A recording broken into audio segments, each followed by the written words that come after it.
Well, good morning. Today is Sunday, September 8th, and you are watching the Viewscreen. I'm your host, Amy Nelson. And I'm your host, Kelvin Wood. The Viewscreen is your weekly Star Trek magazine show streaming live on YouTube. We're bringing you news, features, and lots of love to our chosen Star Trek family all across the globe. Now, if you're not able to tune in live, don't worry. Just watch us on replay. Go to YouTube, or you can also listen to the audio version that's coming out on your podcast servers. So find us there. If you're a returning viewer from last season, welcome back to the show and thank you. We really appreciate all of your support. If you're new here, a massive welcome and thank you for joining us. Please make sure you remember to hit up the like and subscribe button with notifications to make sure you never miss an episode of the Viewscreen.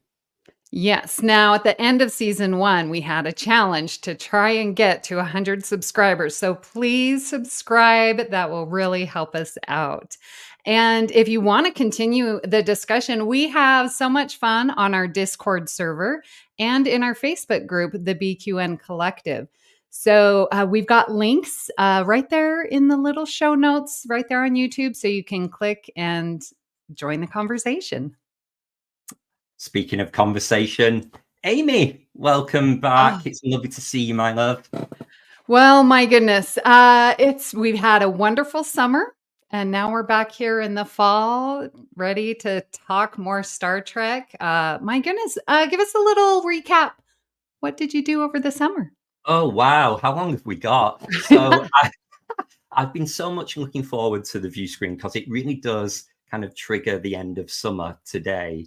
And we've been traveling all around Europe, myself and James, seeing friends, including our Star Trek family. So we went and saw Davey, who's the host of Trexperts Quiz here on the network.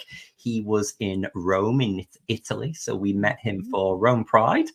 And then we had Johnny, who you'll remember from last season and from the cruise. He came over to Manchester and came out with me on my birthday, celebrated the Eurovision Song Contest, and just lots of trips to Sitges and lots of sunnier locations than grey, drizzly, lovely Manchester that we see now. But I'm ready to bed in for the fall, for autumn. Oh, yes. From Tim. Thanks, Tim. Thank you for joining us. Mm-hmm. And what about you, Amy? What have you been up to? Well, as very similar to you, vacations were a lot. I think this was the most traveled and away from home than I'd ever spent. I started my summer vacations with a wonderful trip up to visit our producer, David. David, you want to pop on and say hi to everyone? Hi. Yeah, I went up to a road trip and we had such a fun time exploring Sacramento. So good. There was the wonderful Star Trek convention here in Las Vegas. Wonderful time. That's a full week and a half of just playing and seeing all of the Trek family. So yes, it has been a wonderful vacation. And not forgetting as well, we have been podcasting weekly on All Good Things, our other show, which we just wrapped up for the season finale last week to make room for 10 weeks of the Viewscreen live. So, Amy, why do I feel nervous? I know. We have been doing this for so long, but it's just a little different being live. The pressure's on. Yeah. Hey, well, you know what day it is today as well, don't you? Oh, my. This is just so wonderful how it happens. These little gifts of Star Trek. Here we are launching our second season on the day that happens to be Star Trek Day. Now, Happy Kelvin, birthday, why is it Star Trek Day? Today is 58 years since Star Trek, the original series, first aired in North America. So, in effect, it's Star Trek's birthday. And a bit like the British monarchy, we get 2 days a year. So we get First Contact Day on April 5th, and then we get Star Trek's birthday, Star Trek Day, today on September 8th. So yeah, what an amazing coincidence that we've just planned our return on Star Trek Day. So we love that. Right, shall we take a look at what we've got coming up today on our first show back? Yes, very excited. Kristin is going to be telling us about all the news and what's trending. We have Matt Jennings here from the network, from Cinema Z, to tell us all about 1701, A Blerd Story. He's an amazing piece of fan fiction. Hey, Matt. And we are very excited to be having Star Trek Wines with us, Craig and Howard. Hey guys. Oh, wine. I'm so excited. Wonderful. That's amazing. What a packed show we've got. We've got more guests than usual today, so I think we better crack on. Let's go. We should. Let's head over to the newsroom and see what Kristin has for us today. Hello. Hi. Hey. Oh How my goodness. are you, Kristin? What's been going on over in British Columbia? It's actually been a really great little summer here. It's a lovely, drizzly, cool day here. I'm excited for the, 30 some odd degree weather to just, we're done. Thank you very much for coming. But a lot of us have had it. We're ready for the fall season. So, but it's been a lovely summer. I didn't quite travel like you, Kelvin. And I'm trying not to be ridiculously envious of your ability to just jet set to these amazing places. But for those of you who heard about my car troubles on All Good Things, Justin did a 12-hour round trip drive yesterday and retrieved our car from Seattle. Oh, great. He did. So it is home. He left at 8:00, got home.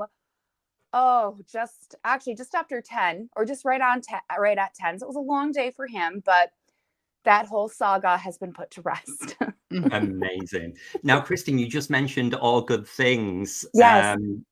You made such a big impact on the Viewscreen in season 1, your first foray into Star Trek podcasting, that you became a series regular on our other show, All Good Things. Yeah. How's that been?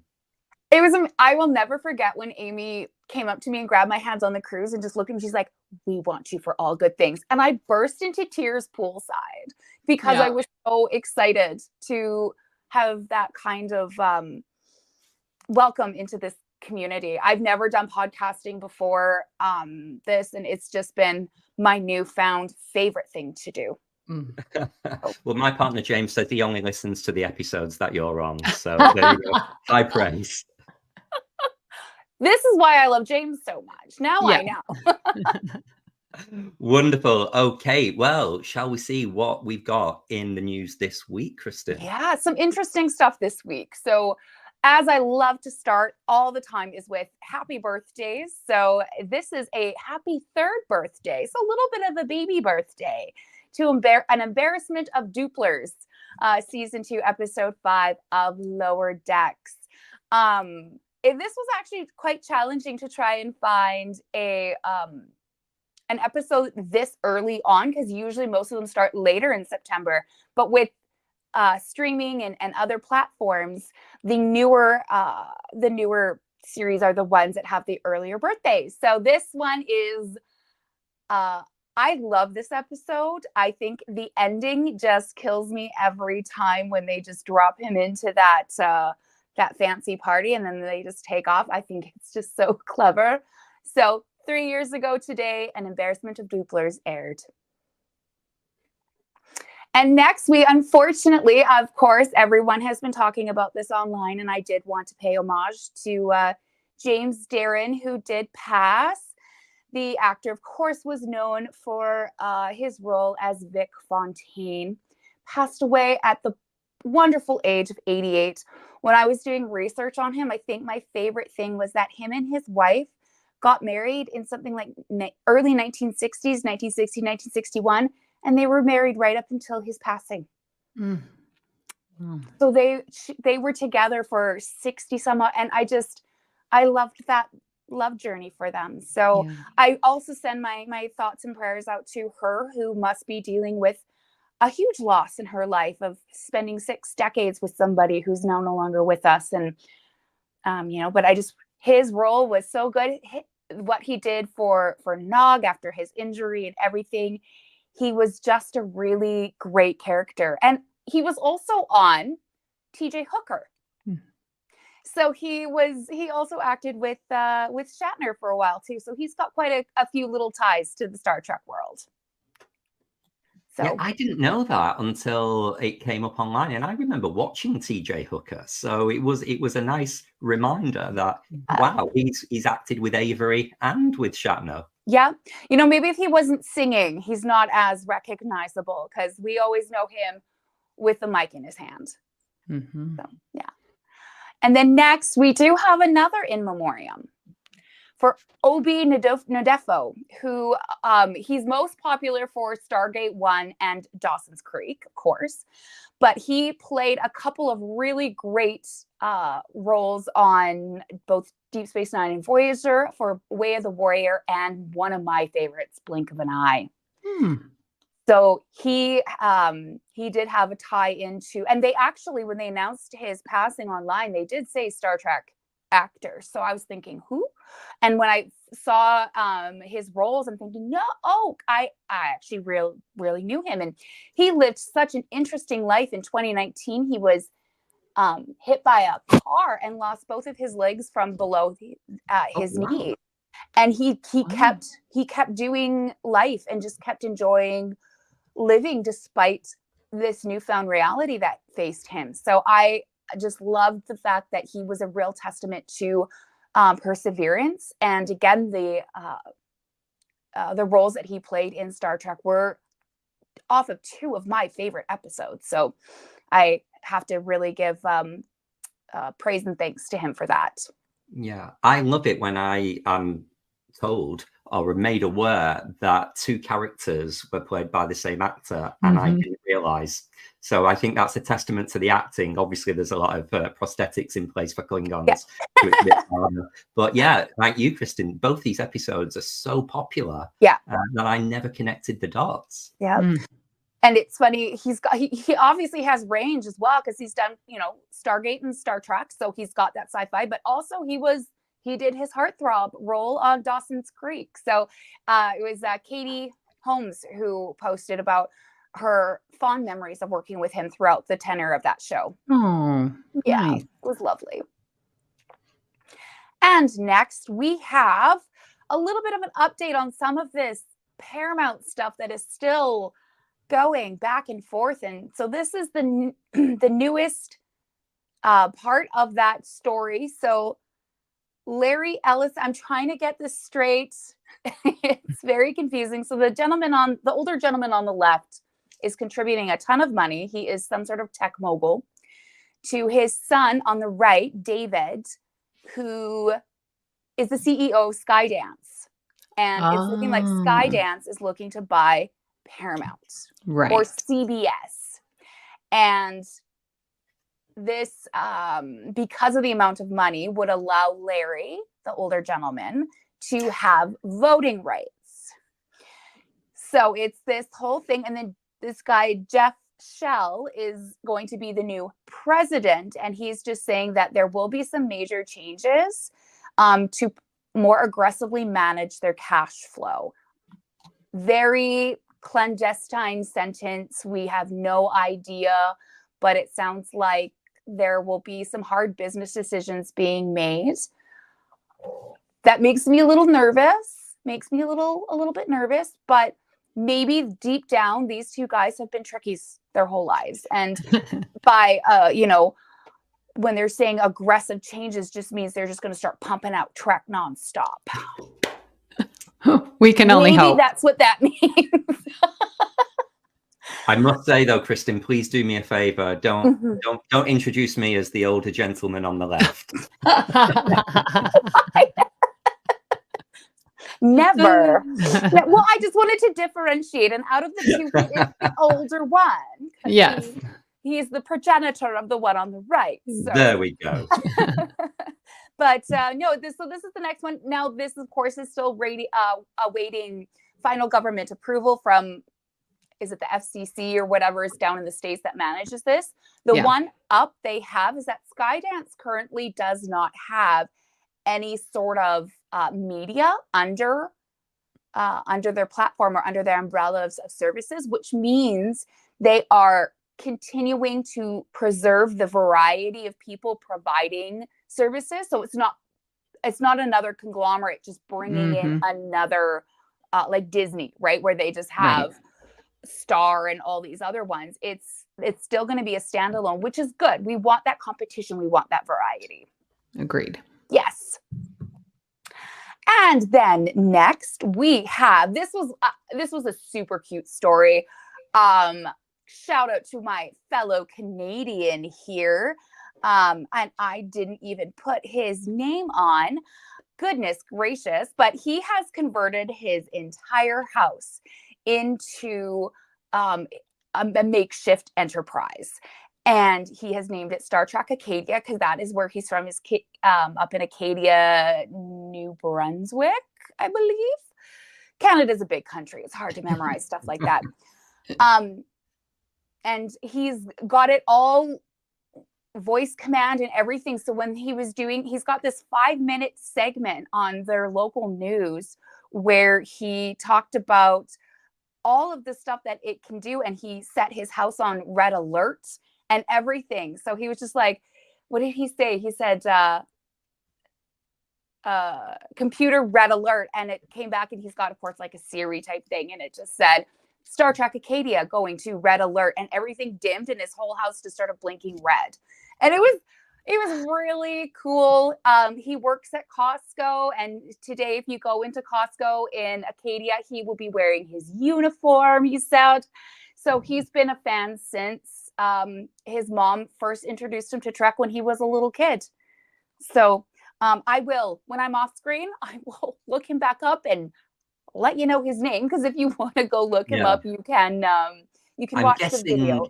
I'm guessing it's Mr. Roach. I'm just looking at your slide. Yes. But, yeah, we can get his first name so people can search him, add him, and show him the love he deserves. Yes, that's my oversight. I apologize for that. But it's, and he's so confident too. I love that. He's like, it can do anything the show can do. And if it doesn't, give me 5 minutes. So Look at how he's got his little panels on the side arm of his chair. Yes. Yeah. And he's got LCAR screens all around his house that you can see, and they're all touchscreen and all functional. Wow. Yeah.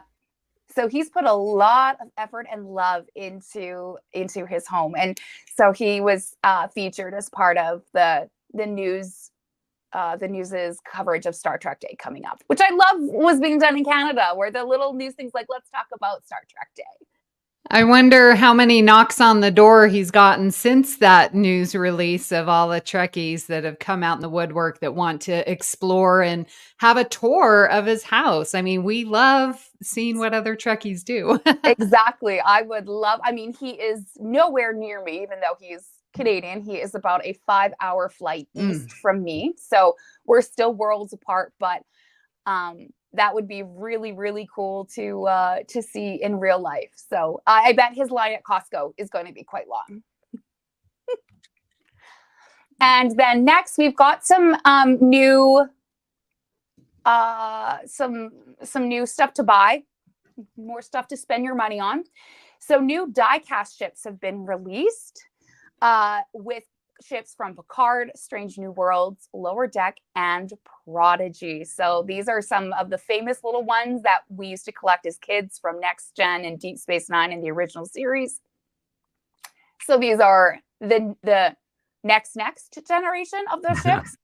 So you can go on and at Fan Home, and you can order them, and they're coming out as monthly subscriptions. So you get your Starfleet ship of the month, which is nice. Sometimes life gets a little arduous, and it's nice to have something to look forward to every month. Yeah, I think this is the company that took over from Eaglemoss when they stopped producing.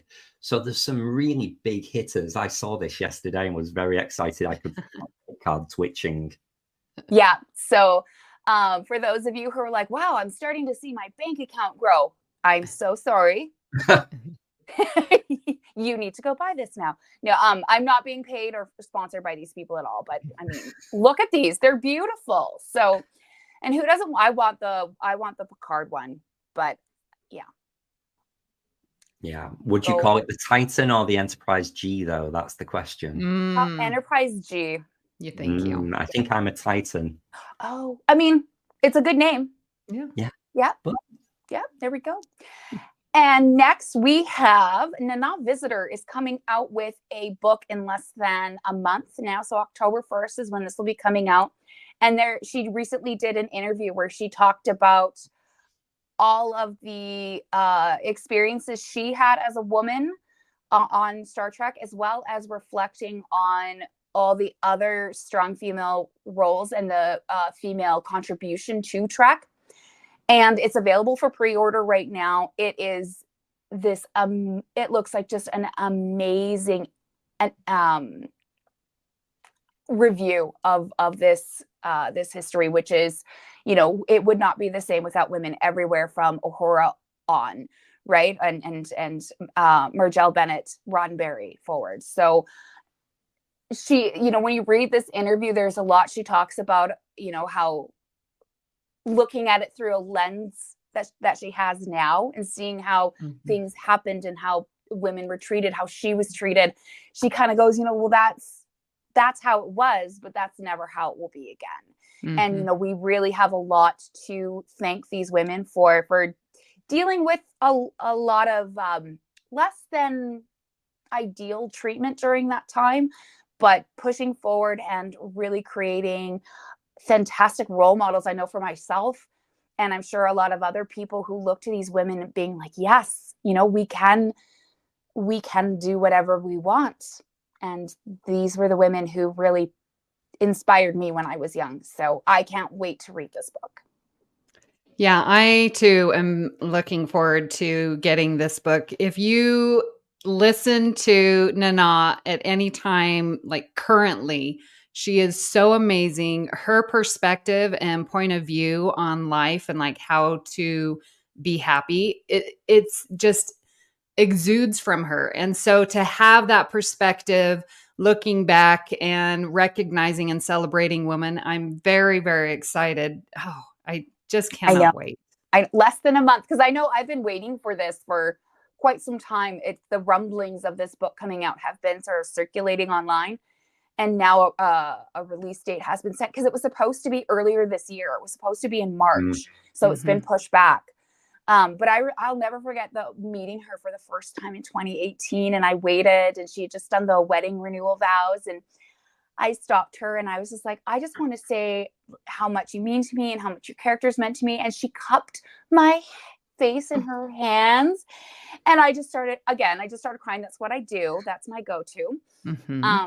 But she's like, her as a human being and a person, you know how they say never meet your heroes, except if your hero is Nana, then meet her. Because then she'll change your life.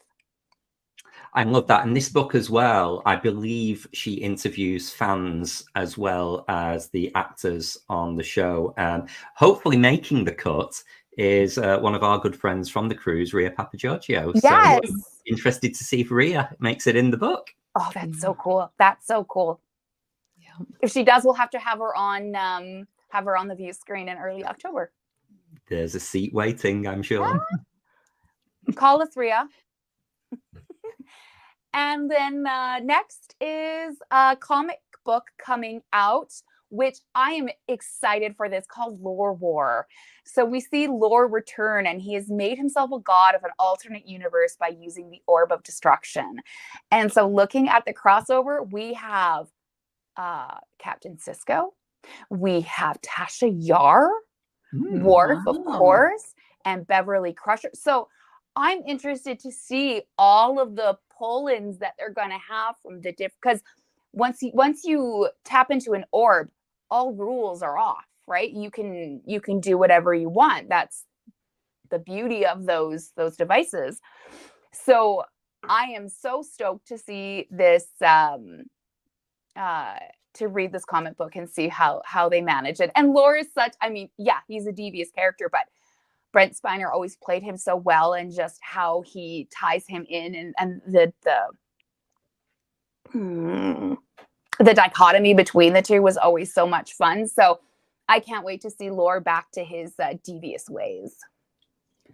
So is the Orb of Destruction, like, is that an actual orb? Like in DS9, or did they make it up for this crossover? I think it's an actual orb, if I'm not mistaken. I will look that up when I'm off screen as well. So I will be doing some follow-up later in the show. Let us know in the chat if you know if Orb of Destruction is an actual on-screen canon. It sounds plausible that it could have been, because they had so many in DS9 that they were trying to find that had been stolen and whatnot. So, yeah, I love comic books. I've always loved or graphic novels, if you will. Always enjoyed reading them, and the Star Trek ones specifically, the way they kind of fill some gaps and help to tell the story in a way that sometimes can't be captured on screen, I find is a very effective tool to help fans to discover some new storylines. So yeah, this was another thing I will be adding to my cart online. Wonderful. Any more? Wow, that's a packed schedule this week, Kristin. At first I'm thinking, I'm like, there's not a lot happening. And then it was Thursday and Friday, all this stuff just started rolling out. I'm like, oh, update. And so don't tell my job, but I was literally sitting there at work on Friday. I'm like, doing this, people coming up and they're asking me questions, and I'm like, shrink PowerPoint, shrink. I love that. Let's bring everyone else in and see what we're getting on the views there, and if we've got any comments from the listeners as well. So, Matt, you arrived first. Matt, what in the news segment that caught your interest? Are you interested in discussing any of that? Okay, so I'm really excited about the ships. Yes. I've been a collector most of my Star Trek life.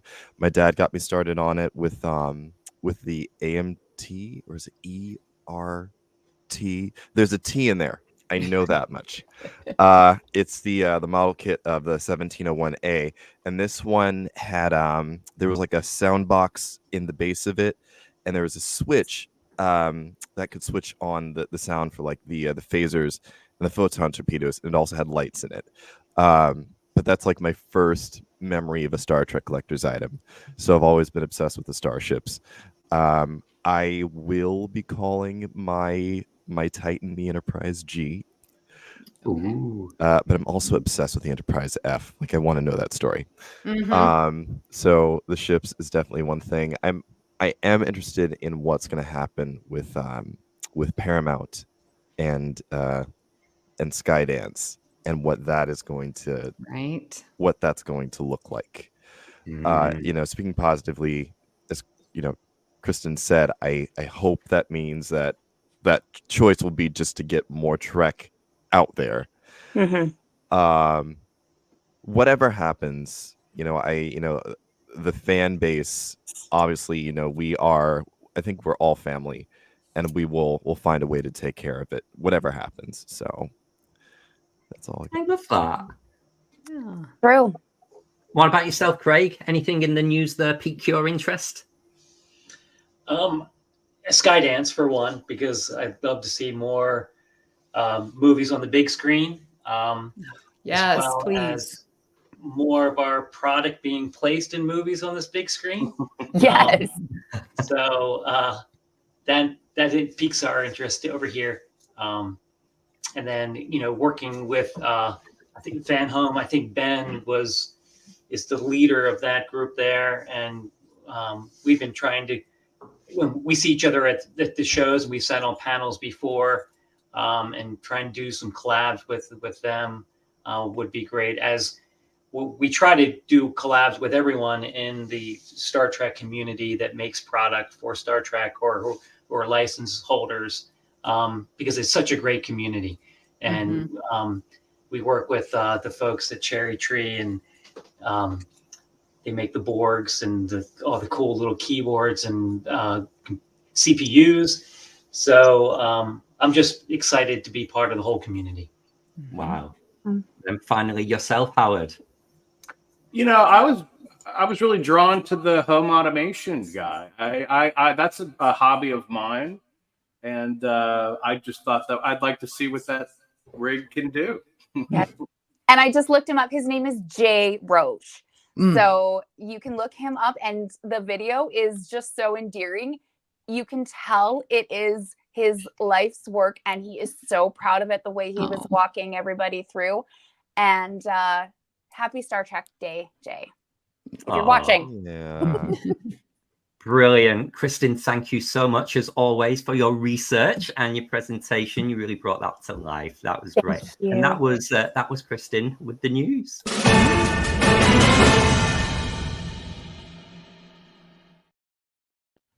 I had to get your little jingle in there, Kristin, because Davey had worked so hard making that for you. Thank you so much. We'll see you guys a little later in the show. Wow, we're already a good way through the show, Amy, and we have lots more guests. So shall we continue as we welcome back to the view screen Matt Jennings. And Matt is a presenter here on the network, on the BQN, presenting Cinema Z with Mark. But today we wanted you to tell us all about your other project, Matt, your 1701 Blerd Story. So first of all, how are you? How have you been? I am phenomenal. I've been good. This summer has been just a time of, I think, hanging out, spending a lot of time with people, which is what I said I wanted to do, at least at the beginning of the year. I said I want to spend more time with people. So I've been doing that. I also think that in terms of the work that I have put in certain areas of my life the year before, this year, that work is starting to come to fruition. I don't know if that's the right word. There have been awards and film festivals and things that I've been going to due to the work that was put in before. So I guess this has been a season of celebration. And now, with the latter half of the year, I feel like, well, time to get back to work. So. And how have things been over on Cinema Z? Have you done any interesting films over the last few months? Yes, we did. Amy came on, and we did. Oh God, what was the name? What was the name of the film that we? We've done We've done a couple. We've done a couple of really interesting ones. We just did a movie called Get Real. If I'm allowed to share that, can I share that? I know we haven't released the episode yet. Okay. Breaking news. So we just did a film called Get Real, which came out in 1998, and it's about these two teenagers and their love story. They're both coming out, exploring themselves for the first time. And it's a dramedy. It's a dramedy, but it's I think in the way that it was handled, it was very well done. It was very honest, especially for that time in 1998 when queer films were still, I guess, risque or taboo to have out there. So, I have a lot of respect for the actors, for the director, the writer, to bring that to life. It started off as a play first, or it was either play or book, and then it became a film. So yeah, I do have a vague memory of seeing that film years ago, so I may dig it out again and watch it on streaming when I listen. Yeah. When does that drop, Matt? Is it out now, or is it coming soon? No, it's not out now. We'll probably drop it, I think, at the end of the month. That's when it's coming out. Fantastic. Lovely. Okay, well, tell us all about 1701, A Blerd Story. Where did you get the idea for this? What is it? How can people find it? So and there's the logo. 1701, a Blerd Story started off as a solo show that I did in 2012. I did a solo show just about my life and moments in my life that helped me to become the person that I am today. And when I was writing the show, my director said to me, "Well, what are the things? What's the through line here with all of this, with all of these self-identifying or self-defining moments?" And it ended up being Star Trek. Star Trek ended up being referenced in one way or another, and that became the vehicle, the the backdrop in which to tell these stories about myself. So in the solo show, my cousin would be giving me advice, but she would be Guinan. I'd be getting advice on identity, on how to live my life, and the great epic speech at the end is coming from Captain Kirk.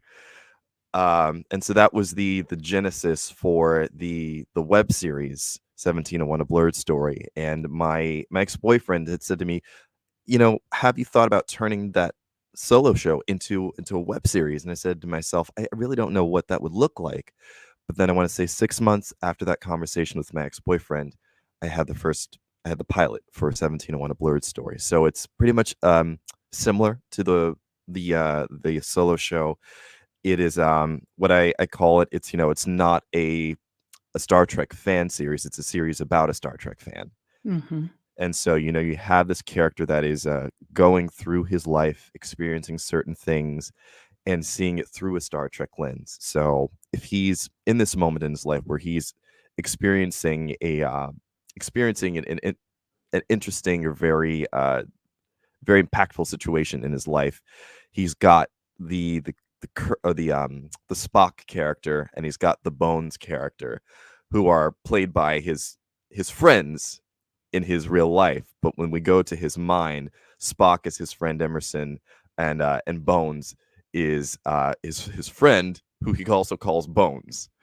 And the little story behind that is all three of these people, they met when they were kids, and they knew that they knew Matt loved Star Trek.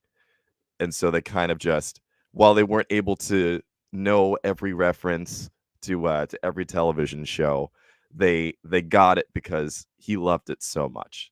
And so in his mind, again, you've got Emerson, who's Spock, who's the logical one, who will all argue the logic of the situation. And then you've got Bones, who is the emotional one, who will argue the emotion of the situation. And then you've got Matt in the captain's chair, who's going to make the decision. Obviously, this is based off of Kirk and Spock and Bones, the original series. Mm-hmm. So now you do basically everything from writing, directing. Like, how many people is this take to get this production off the ground? It takes a village. No, Yes. I mean, like, I wish I had a village of people. No, I've got myself. I do the writing, the directing. I obviously act in it. You can see my friend Garrett there. He's the cinematographer, the DP, director of photography. And you can see Brittany in this picture here. Brittany is doing the makeup on my friend Emerson, giving him the Vulcan ears. My friend Hector does audio, does sound. He's also a voiceover actor. So the voice of Scotty in the show that's his voice. All the Scotty moments, that's him. And I've had other people pop in here and there as well to help out. My friend David does the music. He's done the music for all three. He made the Blerd Story theme. And what we do after the episode is filmed, all the edits are done, we'll meet up and I'll show him the episode and we'll talk about music, which I really enjoy. After watching documentaries on other TV shows about how the director wants to incorporate the music, I enjoy doing that. So I'll talk to David about, hey, can I have a little bit of the Deep Space Nine theme here? However much of it is legal to use without getting sued. or there's an an episode in my show where the Borg show up, and I showed him the best of both worlds moment where we see the Borg cube show up and Picard's on the bridge, and you hear that weird robotic chorus Yeah. playing under it. And I said to him, so I don't know, can we make a harmony of, because I have 2 Borg in that episode, can we make a harmony of like 2 Borg and have it like be a chorus? Is that something we can do? He's like, I don't know, but I'll try. But yeah, that's the process. And so then, where can people see it then, Matt? It's out now, isn't it? Yes. The full 3 episodes. Is it just through YouTube? Is there a special website that people should go to? It's on YouTube right now. It is in a film festival. It's the Q. Let me look this up. I believe it's the QVN. There it is. There we QV go. NYC. Thank you. It just got into the QV NYC Film Festival, the Queer Voices New York City Film Festival.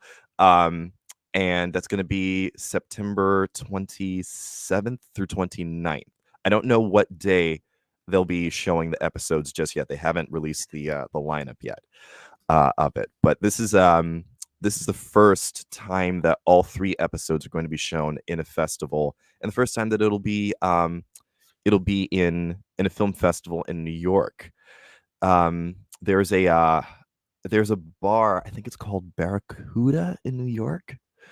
But they do Star Trek themed drag shows, and they've shown 1 or 2 episodes. They didn't show the 3rd one. But I wish I could be there in New York to see the audience reaction of 2 and 3 in particular, because episodes 2 and 3 deal with a bit more heavy subject matter. I mean, and that was always the point of the show, along with this person seeing life through a Star Trek lens. Like Star Trek does, Star Trek tackles social and political issues. And with my show, I wanted to address what is it like to be a person of color in the queer community. What is that like? What are the things that people of color are facing in the queer community? How does racism affect the queer community as a whole? What are the things that we are all dealing with? And I mean, not to spoil too much, but in the 3rd episode, I use the Borg as an allegory for racism, or systemic racism. And if I think one of the things that I really wanted to say in that 3rd episode was that the Borg assimilate. They say, what is it? Your biological and technological distinctiveness will be added to our own. And as people, racism has a way of brainwashing us, of taking our biological, it has a way of taking that celebration of individuality away. And we are all, I think, if we really look for it, and if we're really doing the work, we're all looking for ways to deprogram and recover from the effects of racism.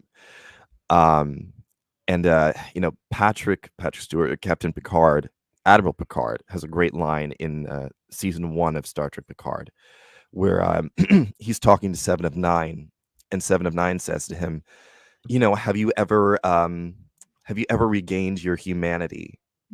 Or have you ever fully recovered after what the Borg did to you? And he looks at her and he pauses and he says, no. And he says, but every day I'm working on it. And I think that's something that I kind of want to say with this web series as well, in terms of racism, especially. I don't think any of us have ever fully recovered from what it's put on us. But if we work on it every day, we'll be in a better place. And I'm writing the fourth episode. It's going to be, right now the plan is to do another set of 3 episodes, and to kind of continue on that the allegory of the Borg, and talking about other social political issues that have really come up in my mind as things that I really want to address within the queer community, within the world. There is a Marjorie Taylor Greene character in the 4th episode that's going to be kind of I think the baddie for the next set of episodes. She'll be the villain. So this has been a labor of love overall. It's been a way for me to get on my soapbox and talk about stuff. It's been a way for me to put myself out there as an actor, especially in a time right now where, you know, it's still tough post strike to, you know, to get an audition, to get cast in something, especially since the amount of shows that are being produced has shrunk. It's not as many, so there aren't as many jobs available anymore. So this is my way of getting myself out there and telling my story. But you are getting out there. I scoured your Facebook and added these. So tell us about this award and for what it's done for your career. So this happened in June. So the NAACP, the National Association for the Advancement of Colored People, I believe that's the full acronym. The NAACP, they do image awards, which you see on TV all the time. They also do theater awards, which I didn't realize, but they do theater awards. The theater awards aren't televised, but they look at equity productions, non-equity productions in theater around Los Angeles, around Beverly Hills. And I was nominated for Best Lead Male local in Beverly Hills for my performance in a play called Man's Favor, Devil's Plan. And I won the award for Best Lead Male. Congratulations. Yes, congratulations. Thank you. I was so nervous leading up to it. I was just happy to be nominated, honestly, and I wasn't expecting the nomination at all. And there's somewhere the play is online. There's a version of the play online that you can watch. I'm not sure where that is. I got to find it. But I remember getting to see a clip of it, and being very transparent, I was so self-conscious about my performance. I was like, why would anyone give me an award? Oh my God. I was all blah, blah, blah. I went through a whole thing. But that's the critic, the inner critic, just being hard on yourself. Yeah. But, I had to take a minute to breathe and realize, I am worthy. Right. Yes. And I do deserve this in a non-boastful way, but I have to take ownership. I have to start to take ownership of myself. Yes. And so Right. winning that award was a beautiful way, I think, of encouraging me to do that more. And I'm starting to do that more, putting myself out there and embracing my greatness. Well done, you. I appreciate your greatness. So I'm definitely I'm here with the famous Matt. And we're so cute. Look at David Ajala. He knows about you. Yes. This funny story. So I believe we all know Rhea. When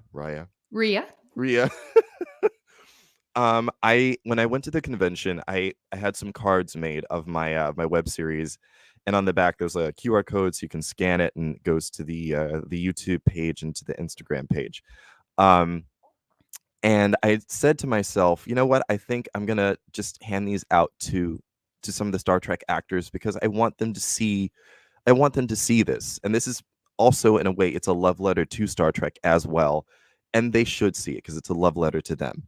So I handed out my cards, and I was nervous doing it because again, trying to get more comfortable putting myself out there. And I walked up to I think it was Anthony Rapp. Mm. And I started talking to him about the show, and I was getting nervous. And Rhea was right there coaching me, like, come on, give him a card. Give him a card. It won awards. The web series won awards. Tell him that it won awards. Give him a card. Like, she was Yes. in the most supportive, Mhm. endearing way, pushing me to get out there. And yeah, Ed David as well. So and he was insistent upon taking a picture with the card, which really, really meant a lot. And all of the actors that I spoke to were so gracious and so genuine, Mhm. with their listening and speaking to me. So Yeah. Just Brilliant. wonderful. And we can see here that, as well as the awards you're winning yourself, the show has won a variety of awards. So it's been very well received all over the place. Tell us a little bit about some of the places it's shown and some of the awards it's got. Okay, let me see if I can I'm trying to see if I can see the so there's the LA Film Festival that was in 2021, and then the festival itself happened in 2022 because of the pandemic. Mhm. And then it won Best LGBTQ Short for that festival. And then in the Long Beach Festival in Long Beach, California, thank you, Tim. I think it's the Q. Oh God, I can't see the thing there, but it's the Long Beach Q Film Festival, and it won Best Short Screenplay or something like that for that festival. And then in the there's a festival in Palm Springs. Oh, I can't. It's Cinema Diverse, and that's the festival that was in Palm Springs, and it won festival favorite in that festival. And these others, it was it made into these other festivals as well. I believe the Kaleidoscope Festival was in Philadelphia. There was another one that was in New Jersey or Chicago. I could be wrong, but it's been a couple of places. This is the pilot that was shown first, Yeah. and then after I saw the response that the pilot episode received after sending it to festivals as a short, then I said to myself, okay, let me do 2 and 3. So again, this new festival, the QV NYC Film Festival, that's the first one that's going to show all 3 together in its entirety. So Very it's nice. submission season right now. Anytime I get a little bit of money, I take because it's $25 to $60, sometimes more, to submit to these film festivals. So anytime I get a little bit of money, I take it, put it aside, and I submit to another film festival, and that's what I'll be doing for the next couple of months. Amazing. Well done you, Matt. While we bring the rest of the panel in to see if they've got any questions to ask, remind the viewers again, where can they go to watch this? Because I'm sure now they've heard all about it. Straight after the view screen, I'm sure they'll be going to watch this. So you can go to at 1701 BLERD, and it's also right there in my my name on the screen there as well. But go to at 1701 BLERD on Instagram. There's a link to the finale episode, but you can find all 3 there with that link that goes straight to YouTube. And I believe the YouTube name as well is 1701 BLERD, and you can find them there. Wonderful. Thanks, Matt. Guys, what do you make of Matt's little show there and all these so many awards that he can't remember? Very cool. How long are those episodes? They're about 7 minutes long. The first 2 are 7 minutes long, and the finale episode is about 11 minutes long. It's a little over 11 minutes long. Cool. Yeah, I'll have to check it out. Yep. Oh, please do. Please do. Wonderful. Well, you're getting a bit of love in the chat as well, Matt. So thank you so much for coming on the view screen, telling us all about your show. I just have a quick suggestion for the Marjorie Taylor Greene character. Yes. She should be a female Jem'Hadar because she is powerless without her tetracell white, which could almost have like a bit of a what like undertone to it, but it's like that whole ideology is completely weak and powerless without that feeding. And that's what they do, right? Is they feed each other, and who gives them the Tetrasol white is we know who. But when you said that, I was like, oh, could that be a tie-in? So that was just what jumped into my brain. There's some things that I have planned. I definitely want, in terms of her look, I want the big white fur coat look that she had. There's plans.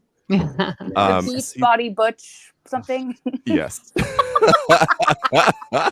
I see that. And Matt, we've got a question in the chat from Tim, who wants to know: is there a specific moment from Star Trek that was the inspiration for starting this project to begin with? Great question. That's a really good question.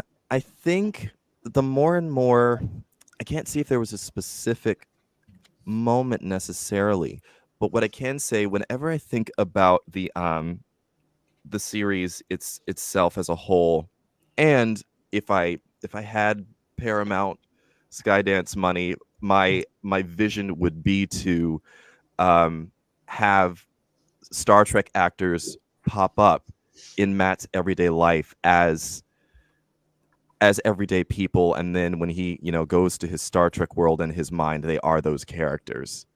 So for example, it would be Matt would be at a gay bar and he would be talking to the bartender, and it would be Whoopi Goldberg playing a bartender, just like cleaning a wine glass, and all of a sudden she's Guinan giving him some advice. Or I don't know, maybe Matt is on his job and he's talking to his supervisor, and his supervisor is played by Jerry Ryan, and then we see Jerry Ryan playing her 7 of 9 character. And what I'll say is that the influence for that is really from the episode of Deep Space Nine, Far Beyond the Stars. And I would say my pitch to Paramount would be, if this were to ever happen, would be what would it look like for Benny Russell in the 21st century to go throughout his life? What would that look like? What would Benny Russell in the 21st century look like? How would he be seeing the world through the Star Trek lens? Who would the Borg be? What would be those situations that he was dealing with? Is he? I mean, obviously, there's still the issue of police brutality. That's something that he experienced in that episode. Are the police the Borg? Does he see them as the Borg in his mind? When he's being pursued by a police car, in his rearview mirror, does he see a Borg cube in his rearview mirror when it's actually just the police lights? That would be my vision, is Benny Russell of the 21st century seeing people pop up as different Star Trek characters. I think, you mentioned getting the money off Skydance, but I think you need to send a message out there to Tawny Newsome. Out of everyone in the world of Star Trek at the moment, I think she's the person to make this happen. Oh, that would be my dream. That would be my dream. Especially Justin Simeon and Tawny Newsome. Yeah. Working on a new Star Trek show. Right. Justin Simeon. Actually, to answer that question earlier, even though it wasn't a Star Trek moment that encouraged me to move forward. The Benny Russell has always been an inspiration, but was also an inspiration was watching Justin Simeon make the movie. It was called Dear White People, and in that movie, it takes place on a black college, and in that movie, there's one character named oh my God, what is his name? Lionel, and Lionel is this queer. He's this queer black nerd, and he's a Star Trek fan. And the character was so specific, and up until that point, I remember thinking, "There's nobody like me out there. No one gets me. Casting directors don't get me. There's no place for a black nerd in Hollywood." And then I see that character, and then I said to myself, "Oh, this also has to be based on real life." And it turns out, Justin Simeon, that's basically him. So that empowered me to tell the story of 1701 as well. But I would love to work with them, or just pick their brains and talk to them and get advice.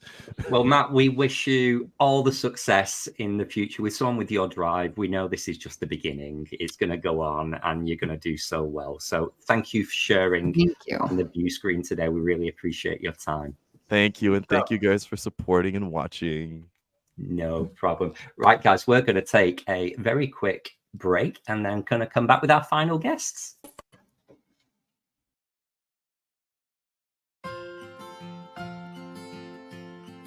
What shows are on BQN, you ask? Well, here's a rundown of some podcasts you might be interested in.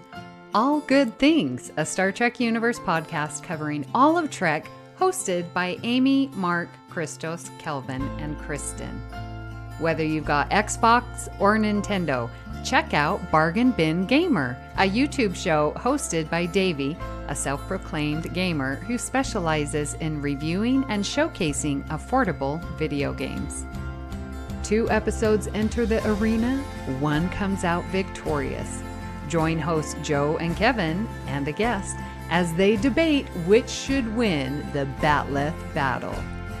Grab your popcorn as you listen to Cinema Z, a film discussion and review podcast showcasing films you probably missed but should definitely check out. Hosted by Mark and Matt. Don your apron for The Food Replicator, where Matthew eats and drinks his way through the Star Trek cocktail and 3 cookbooks. Beam Aboard Galaxy Class, a Star Trek Next Generation podcast covering all of TNG, hosted by Steven. In order to not repeat it, listen to History with the Zalagis, a snippet of historical events from around the world, hosted by Chrissy and Jason. For the newest Trek coverage, check out Infinite Diversity, hosted by Chrissy and Thad. Curl up with a good book and delve into Beta Canon with Peter, host of the online Trek Book Club on Twitter, and his new companion, Trek Book Club podcast. Test your Trek knowledge with Treksperts Quiz, a Star Trek quiz show hosted and written by Davey. Whether you're a member of Starfleet Federation or Planetary Union, go check out Union Federation, covering current Star Trek and the Orville, which we all know is really a Trek show, hosted by Kyle, Kevin, Amy, and Haley. Head over to YouTube and watch the Viewscreen live on Sundays, your Trek-inspired talk show hosted by Kelvin and Amy, with Season 2 starting in September for a 10-week run. Spill the tea with Christos while he discusses current Trek news and events and explores the world of fandom via guest interviews, all with a LGBTQIA+ perspective on What's the Tea-Bev. And for our Patreon members, we have the Hive Mind with monthly script readings, Let's Fly, a Discovery reaction show, It's Green, a cornucopia of topics, Amy's Math Moments, a quick look at math moments in Star Trek. We know you have a choice of podcasts to choose from, and we thank you for listening to BQN. Assimilate the audio.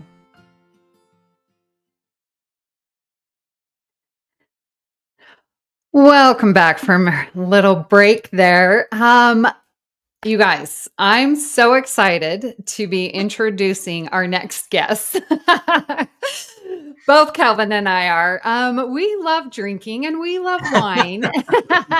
We're just going to start right there. Fantastic. And saw your booth at Star Trek Las Vegas in the vendor's room. And I've seen you guys there for so many years. I thought, my goodness, let's get you on the show. So Howard and Craig, thank you so much for coming on. Crazy lady coming up saying, hey, come be on our podcast here. So Thanks for having us. Yeah, thank you. So how long have you been doing Star Trek wines? Because this is what, 3 years at the 6, STLV? Right? We started in Vegas in 2019 with the launch of our 2 bottles of wine, which was the Chateau Picard and United Federation of Planets Old Vine Zinfandel. Yes. Yeah, and then I would say about 4 years into that project, we started Star Trek Spirits, So that was another element. And that's a completely different website and project, but also equally as fun as the wine stuff. So now, how did you two get together? I mean, you started liking Star Trek and said, "Oh, I'm gonna start this whole spirit and wine company." Like, how did you guys get together? I mean, I've worked with Craig for probably 30 years now. Him and I worked at an online shop in Stamford, Connecticut, where we built some of the first e-commerce websites. So we've been working together for many years. Wines That Rock is the core company that does Star Trek wines. And we've done a million projects. So we've done quite a few different things over the years. And we were approached and had the opportunity to try Star Trek wines. And we started with 2 bottles, like Craig said. And so, how is it working with? I mean, what's the you are official Star Trek? Yes, branded? We are official licensees. I would say our first meeting with Star Trek, we kind of talked about our background and love of Star Trek. But we've done a lot of different brands before. I mean, we worked with the Hallmark Channel. We worked with Elvis Presley. We've done the Rolling Stones wine. We've done Pink Floyd, Dark Side of the Moon. We've created a lot of wines over the years. So we have a reputation of doing these lifestyle brands. And basically, the real story is one of my business partners was working on the Star Trek cruise. And he called me and said, "You got to talk to these people. They're amazing and they're good to work with and great marketers." And so we started a conversation. And that was 6 years ago. Yeah. Wow. Congratulations. Star Trek are quite picky about who they let use their brand in an official manner. There's not a huge amount of merch or products out there, certainly these days. So, wow, they must have really taken a great interest in your hit. I think it was the fact that I told them I had a basement full of next generation VHS tapes, hand labeled with Stardate, that really put the hook in. But no, that we have a great relationship with them. They're really fantastic to work with. I would say, I think my favorite part is we're getting to work with these prop masters, and the more we kind of get a view into that world, it's really unbelievable. Craig and I get off the phone with these guys and we're like, we're making like 2 bottles a year. These guys are making 20,000 unique things for each season. Sure. Their productivity and creativity is really amazing. So I think that's probably the coolest part, is being able to work with some of those people that put all the props together. Yeah. Plus, built in our company's ethos is our attention to detail from a packaging perspective, as well as the juice that goes inside our wine and spirits. It's very high quality, and we do over deliver on the quality of wine. And the folks at Paramount recognize that we're not just slapping like a Klingon paper label on a bottle. We're really working with, the Klingon Language Institute, the Klingon Assault Group, and the folks in the community to really create a product that is authentic and true to the brand. We follow all the guidelines from the top down, from John Van Sitters, who really helps us with guiding us on the packaging and what we should create. Like Howard said, we try to launch 2 new products every year.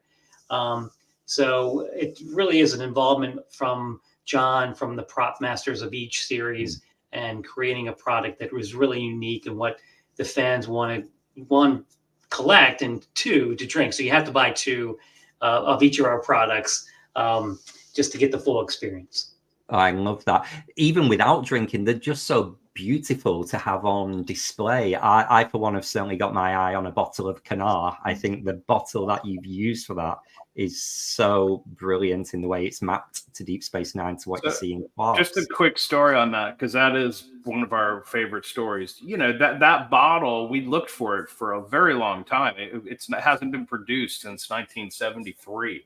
Wow. And we loved it. And so we worked with the prop master and basically got the original bottle and sent it to Italy, had it scanned in 3D, and then reforged the bottle and created that bottle from scratch. That was actually the first time we created our own bottle. I mean, we've been in the wine business for 20 years, but that bottle we made, from an original mold. That was quite a process. So, Wow. So what are some of the products that we're looking at here in the range? Tell us a little bit about what the fans can get hold of. Craig, you want to do that one? Or? Sure. This is our first launch in spirits. We did a vodka and a Romulan vodka and a Romulan rye whiskey. So what you're seeing on screen right now is our 5-column distilled vodka, which is tinted with a natural blue food coloring. And it took us about 3 years to make this bottle. It was very difficult to get the mold right and have the glass come out of the mold without bending or tilting or breaking. Very challenging. Our scrap rate on this specific production run is close to 20%. So it's a very difficult bottle to make, but we did it, and the fans love it. And the juice inside, I would say the Romulan rye whiskey is on point. It does awaken the senses. It's 100 proof rye whiskey from Barnstown, Kentucky. And it really is true to what you experience or you see in the movie. Okay, I'm sorry. I'm just seeing it. Do I have that slide for that?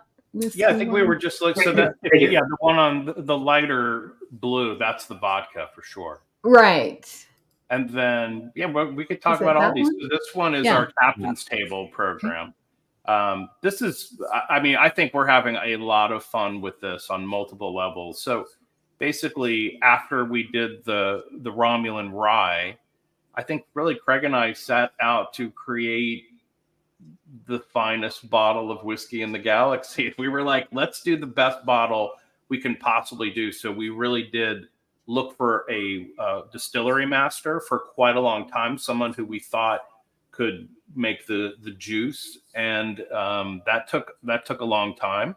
And then once we honed in on Crispin Kane, who is we're really lucky to be working with Crispin. He is a seasoned veteran and makes incredible stuff. We basically went to his facility after a lot of different looks and tried a barrel. And we were like, this is the best whiskey we've ever had. We want the barrel. And that was how we started. And now the Captain's Table has turned into really like, a 10 series batch. So these are done in batches. I don't know if you're familiar, but one barrel of whiskey yields about 217 or 200, somewhere in between there, bottles of whiskey. So we do one barrel at a time, and they're all specific. Some of them are rye, some of them are whiskey, some of them are bourbons, and they all have different age statements and different characteristics. So each batch is very different. But yeah, we've had a blast with this. I would say the other thing that's cool, if you see the top of the bottle, it has a removable coin.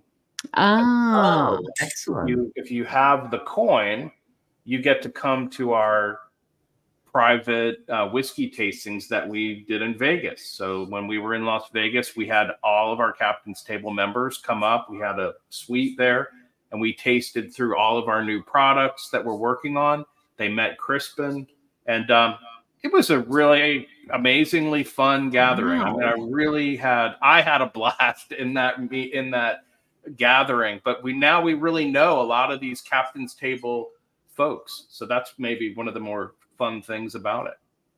Right. And are these guys feeding into almost like the future roadmap of your development of these products? Are people saying, we've seen the bottle of Canard, we've seen the Romulan ale. Hey, the next thing we want a Sumerian sunset cocktail mix. Everybody tells us what they like, which is we love, actually. Mm-hmm. I mean, what is funny is that when we were doing the wine, I would say every year, every third person was like, where's the Romulan ale? And we were like, we're a wine company, we don't do that. Like, and then ultimately we started telling them, well, it's illegal in the Federation, we can't do that. And then but then we started doing the spirits, so we ultimately did it. But we actually if you're on our newsletter, we're constantly asking people, hey, what do you like? What do you want? What do you see in the Star Trek universe that we haven't done yet? And then Craig, you want to talk about the Klingon? Yeah. So, like I said, with the Klingon, we did work with the folks at the Klingon Language Institute and Klingon Assault Group to make this bottle. They were very influential on getting the marks right and the language right, and then converting what we had on the back of the bottle into Klingon, which is what we used in our press release when we launched this product back in 2020. And we also are coming out this year with a 2-pack box set, nice. Which has a nice batlith hinges here, as you can see. If you yes. can. So this is going to be a great addition to the Klingon blood wine line, and it's just coming out for the holidays. So this is a fantastic item. It has the Rite of Ascension on the inside of the box, and it is just such a unique product that we're really excited for everyone to have that this coming holiday season. Yeah, that was another one when we were at the show. I think when Craig was at the first one, and he had the Picard and the United Federation, and the guys in full Klingon came over, and they were like, "Where's the Klingon blood wine?" And we were like, "You guys are going to help us put that together." So we did a series of calls, and they were really involved in picking the bottle and helping us write the copy. And like Craig said, when we did our press release, we actually did the full press release in full Klingon, which I always thought was fun. Plus, each cork inside has one of 6 Klingon proverbs written in Klingon. So it's a little Easter egg. When you do open that bottle, you'll get to have a fun time translating the proverb after you open the bottle. Wow, the attention to detail. You guys do not miss anything. I love that. Yeah, that is the fun part of what we're doing here. I mean, and I will tell you, that's the part that I also love is we get all these customers and fans that come over to the booth, and they really do appreciate the level of detail. I mean, this bottle has a silk screen on it, and it's got the warrior mesh in the background. Just a small detail, but we do take about a year to produce a bottle because it takes a long time to put it all together. So yeah, we love it. It's fun. I love the branding exercise of this, that's this attention to detail and the authenticity that you go to. When it comes to the actual drink itself, how much input have you guys got into the wine making process, the selection of the characteristics of the wine? I've been to conventions where they always have Klingon blood wine on the cocktail menu. Some of them are great. Some of them you want to go for that? I mean, what makes your Klingon blood wine? What is it? So I mean, we're not in there stomping on graves, but we're close to it. For the Klingon blood wine and everything outside of Chateau Picard, which we do import, we do source from a variety of different wineries in Northern California. So the Klingon blood wine is a 2018 Cabernet Sauvignon from Lodi, California. Okay. So our winemaker, Andrew Nelson, he just got awarded top 40 under 40 from Wine Enthusiast. And he blends the Klingon blood wine or the Cabernet Sauvignon for us. And it's really a hearty Cabernet. It is, it does marry up to the Klingon culture. It's a chewy Cabernet with some tannins in it. So it's really enjoyable Cabernet Sauvignon for that specific packaging. Yeah, I think all of our wines we're bringing in award-winning winemakers to put these things together, and we're never just taking wine and dumping it into a bottle. I mean, we are really doing very intentional blends in what we're doing. The Ryzen wines that we're doing are, Ryza is the Pleasure Planet, and both of those are a little bit tropical, and the style of the wine is meant to match the bottle and the show, so it's absolutely very intentional. this bottle that you have up here, I mean, that's probably one of our more interesting stories. So this is the Chateau Picard. When we first started our program, Star Trek asked us if we could make a Chateau Picard. And when we did some research, we're like, hey, there's a real Chateau Picard in Bordeaux, France, that's been making wine for 5 generations. So that's a problem. But basically, we started a dialogue with them and asked them if they would put Jean-Luc Picard's label on their 5th generation. And they said yes. So we import all of our Chateau Picard from the real Chateau Picard from France, and it's the real deal. Wow. Yeah. So we have the 2386 vintage, the 2221 vintage, and what you're seeing right here is the 2401 vintage, which I think this is the highlight of the Picard series, just because it has a real metal label on it, as seen in Picard season 3, as well as a silicone topper that replicates the wax that you also see on the series.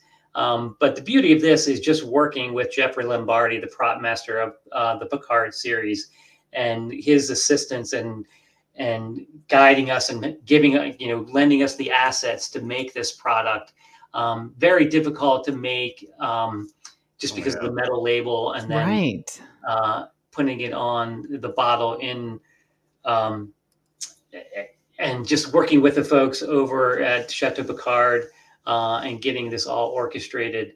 But it is fun, and it's great product if you haven't seen it in person. But and this is one of those things where Craig and I are watching Picard just like everybody else, and Picard breaks out this new label, and Craig calls me, and we're like, I guess we have to make this label now. Right. And we're like, yeah, let's get the prop masters on. So we're fans as well.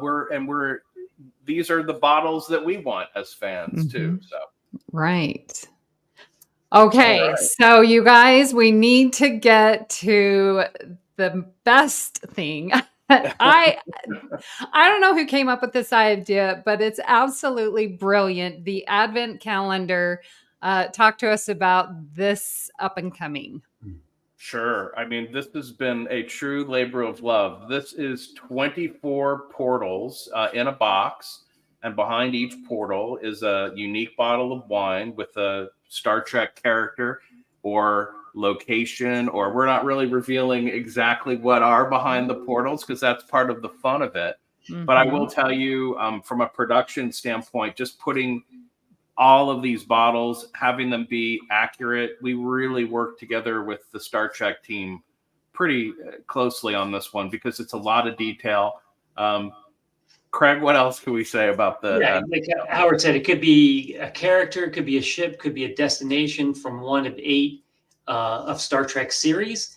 The wine comes from 7 different countries, and it's a mix of reds, whites, rosés. High quality wine in a individual self-serve bottle, but it truly is going to be an experience opening up each portal to find out which one you have and which series and the backstory behind it. Really a unique 24 evening experience. And there's elements from 8 different series. They're really challenging to put it all together. And we joked all the time when we were doing it, like, oh, you wanted to make an Advent calendar. It was like very, very challenging, but people really seem to love the idea of it, and we're looking forward to shipping that out.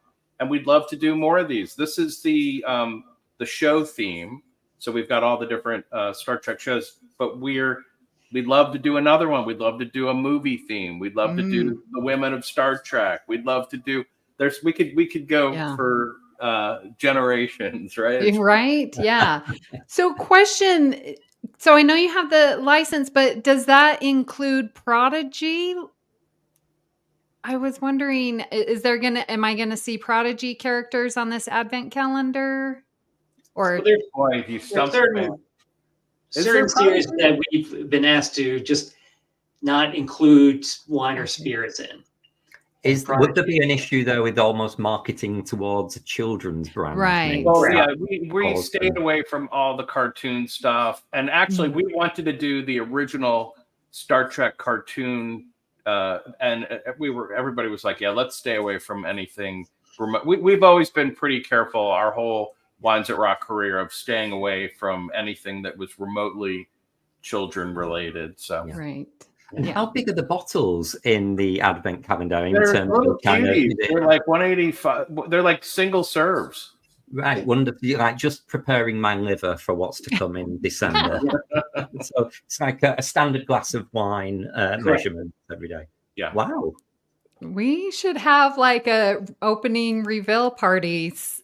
That's what I'm seeing. Yeah, it's super fun, and we had a sample of it in Vegas, and people were really drawn to it. So yeah, we're excited. It took a long time, and but love it. And I think, when does that ship out, Craig? Like in November? November 1st, yeah. Yeah. So are people able to go and put their orders in now? Yeah, people are you can pre-order it now, and there is a limited number of them because we can only produce so many. Yeah. So I think if you're on our mailing list, we've been telling people, hey, you got to get it before this date. But yes, it's a cool thing. Wow. But what we did in Vegas is that anyone who was at the show and purchased the advent calendar there for pre-order, we had a 25th bottle, which was the Andorian Blue Chardonnay, which we only made a small amount of, but it is a unique collector's piece because of the limited quantity.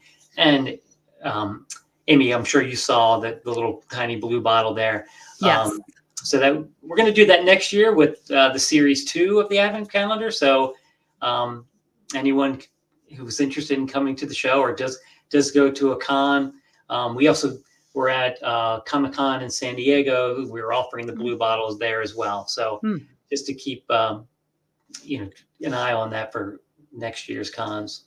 And do your products ship internationally? Asking as the Brit on the show. They do not. We disappoint the Brits constantly at these events. Oh.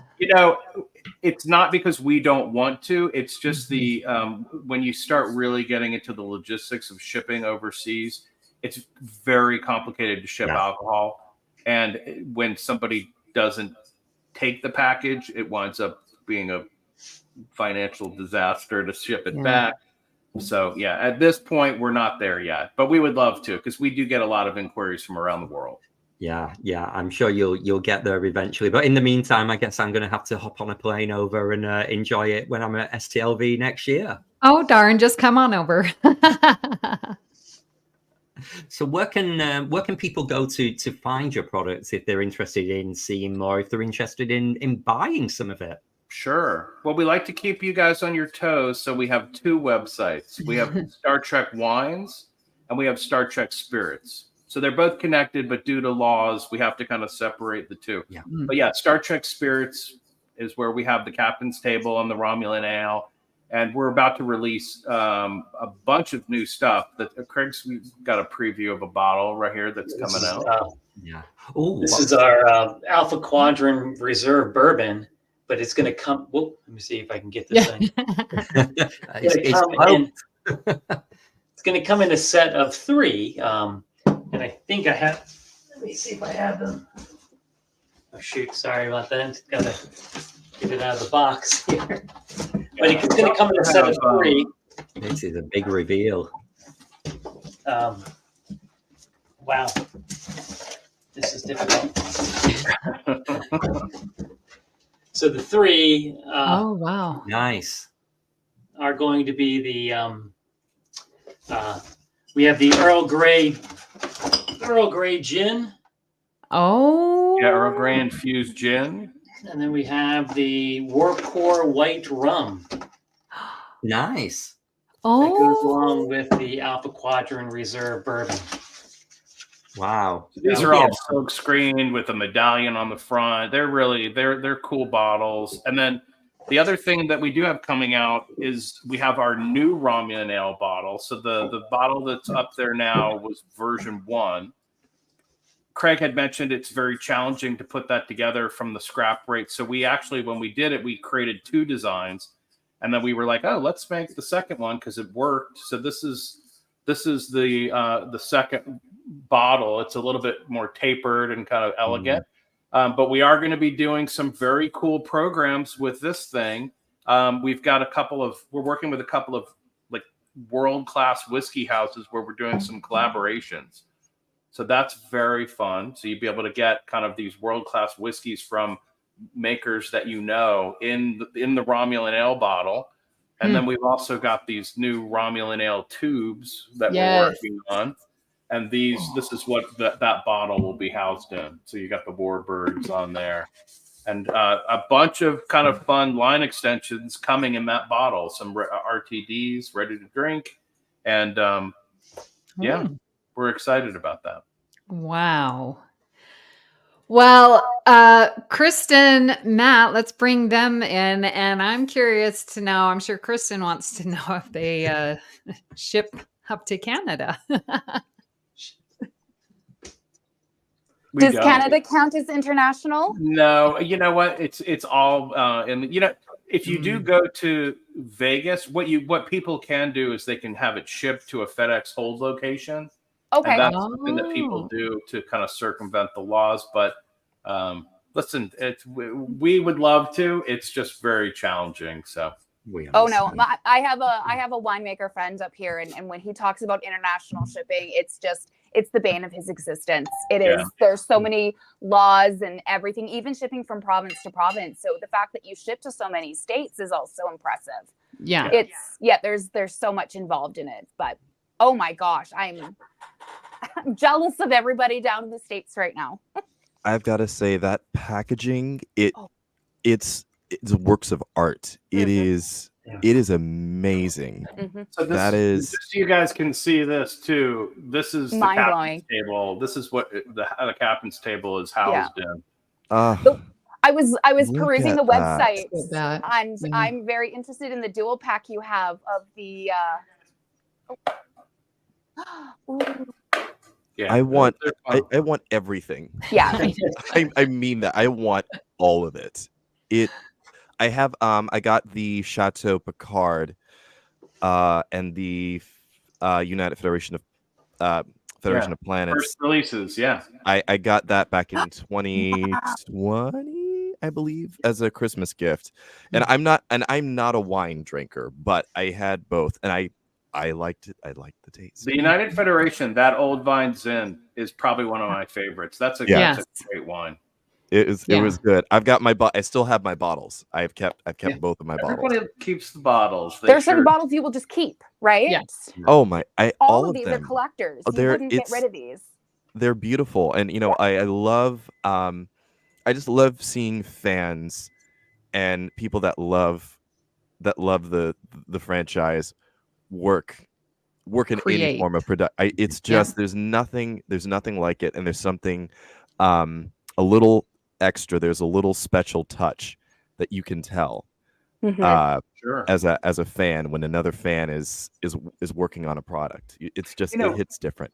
Once you start focusing in on this stuff, and then you start watching episodes, you realize like the one I'm looking at is the dual pack, the Wrath of Khan and the First Contact, and I was like, you just drink one bottle per movie and you're having a great day. Right. For sure. I was just saying that alcohol is absolutely part of the DNA of Star Trek. I mean, it's in the first episode. They're drinking. And once you focus in on this fact, these guys are drinking in space quite a bit, right? It's like the 10 forward, and it's just part of the culture of the show. So yeah, especially on Strange New Worlds. They love a drink on Strange New Oh, Worlds. yeah. and for those who don't drink alcohol, we are looking into non-alc or synthahol versions. Wow.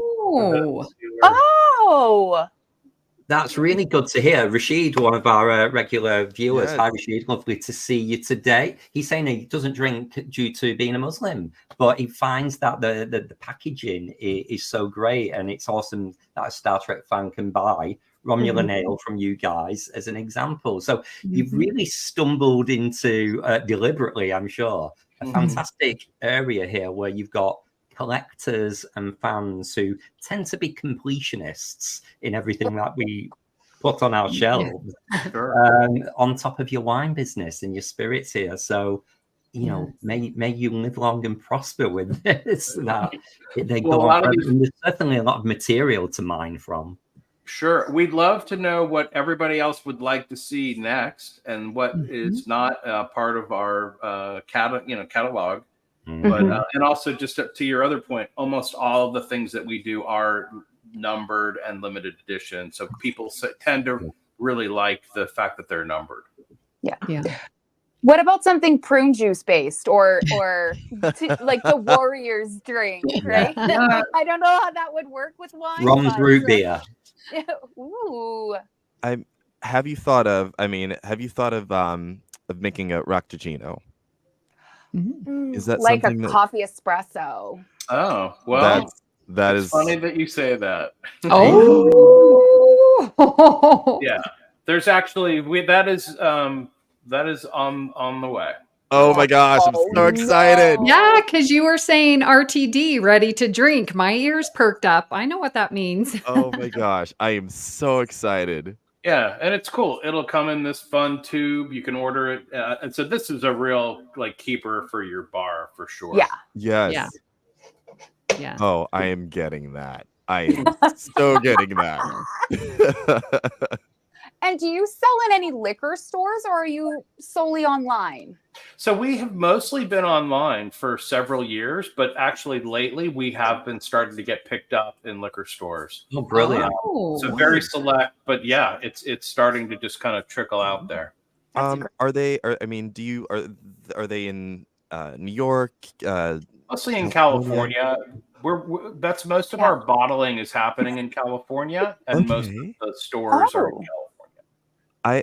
I'm gonna start looking because I'm in California and now I'm super curious. Okay. Wow. Well, you guys, thank you so very much for coming on, and thank you to everyone of our guests. Let's go around and again tell us where we can find you out there on the socials and where we can find everything. So Matthew, let's start with you again. My name is Matthew Jennings, creator of 1701, a Blerd Story, my web series. You can find me on Instagram at 1701 BLERD. You can also find the link to the finale episode on the in the bio on my Instagram page, and you can find the other episodes there as well. So check it out. Thank you. Thanks, Matt. And Craig. So you Star Trek Wine and Spirits, you can find us at StarTrekWines.com, StarTrekSpirits.com, and on Instagram at Star Trek Wine and Spirits. Very good. Howard, any other place? I would recommend we do have a pretty robust email program. So our newsletter is great, and we're keeping people involved in what's going on, as well as asking them what they'd like. So I would say sign up for the newsletter, and that's a great way to keep in touch. Great. Brilliant. Thank you, Howard. And Kristin, my dear.